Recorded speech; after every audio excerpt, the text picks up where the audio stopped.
And the essence of the situation, as far as I'm concerned, in any concept of a peaceful struggle, is that the ruling power, the state, would allow, even if it's extra-parliamentary forms of action. Secondly, that it would be amenable to persuasion and moral force. Now, the record of the South African regime is that it has steadily closed extra-parliamentary forms of struggle which are non-violent. It's closed these avenues. And secondly, it has shown that it is not prepared to respond to moral force. To combat the violence of the government, the African National Congress formed its own armed wing, Umkhonto weSizwe, Spear of the Nation.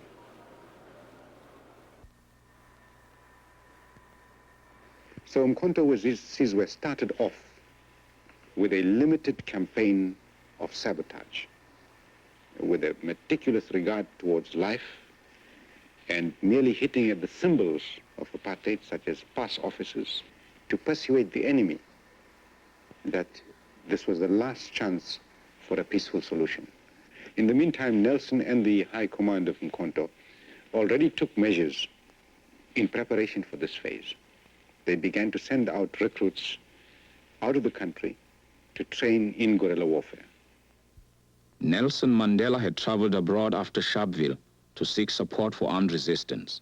This support was forthcoming only from socialist countries and some African states. Wanted by the police, Mandela was now organizing the underground inside South Africa.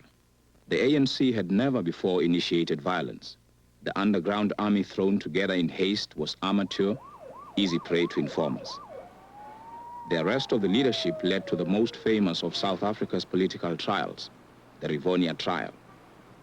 It attracted worldwide attention. For black South Africans, it demonstrated that their leaders were willing to die for the cause of freedom. The charges against them were punishable by hanging. Denied a voice any other way, Mandela used the trial as a forum. Basically, we fight against poverty and lack of human dignity. We want equal political rights because without them, our disabilities will be permanent. I know this sounds revolutionary to the whites in this country because the majority of voters will be Africans. This makes the white men fear democracy. Found guilty, the leadership of the Spear of the Nation were driven away to life imprisonment. My husband has been fighting for the liberation of the African people, for the working harmoniously of all the racial groups in this country. I shall never lose hope, and my people shall never lose hope. In fact, we expect that the work will go on.